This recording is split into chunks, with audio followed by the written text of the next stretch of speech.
Upang isulong ang pagdaraos sa isang tahimik at ligtas sa eleksyon sa Mayo at 13, isang Grand Peace Kanduli ang isinagawa sa bayan ng Sharif Aguac sa lalawigan ng Maguindanao. Narito ang report ng aming kasamang PTV ARMM News Bureau Chief Haji Munir General.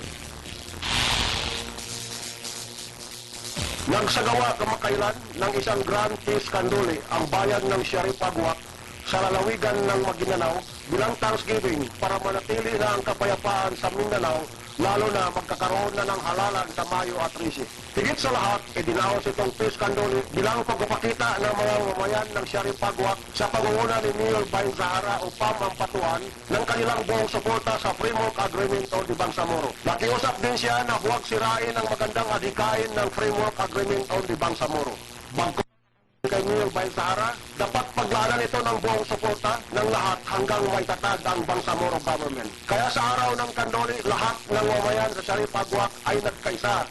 Maging ang mga miyembro ng Moro Islamic Liberation Front, Philippine Army at Philippine National Police ay nakiisa kasama na ang mga Muslim leader at mga iba pang kawani ng local government unit. Kaya sa unang pagkakataon, naganap ang masaysayang pagtatagpo ng dating magkalaban sa digmaan, katulad ng Imayalep at militar at maging sa mga kapulisan na sabay-sabay dumalo sa Peace Kanduli na ito.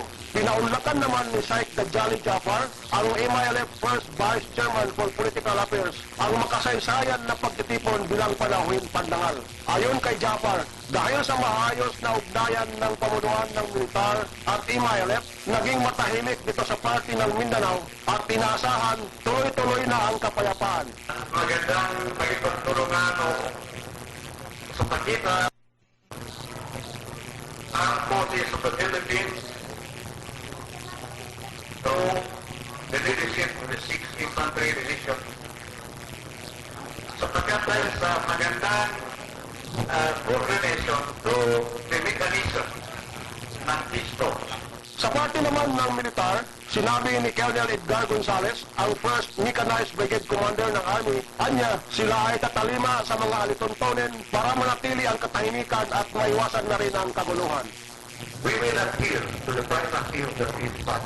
Naging paunahing layunin ng Kandoli upang sa bandang huli ay magkaharap maging sa pagkainan ang mga dating mortal enemies. Ayon pa kay Mayor Bain Zahara, mahirap makamtan ang tunay na kapayapaan kung nandoon pa rin ang pag-aalingalan ng bawat isa sa kanila.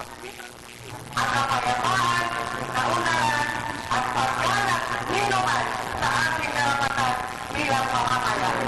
Ang pinag-iisa sa lahat ng sambayanan sa isang mas maganda at mapayapang bukas ng ating henerasyon. Sa kanyang pagtatapos, sinabi rin ng punong bayan na kasama ang lahat ng mga mamamayan sa Sharif Aguac ay isusulong nila ang kanilang buong suporta sa Framework Agreement para sa telebisyon ng bayan mula sa PTV Central Mindanao at ARMM News Bureau, Haji Munir General Nagulat.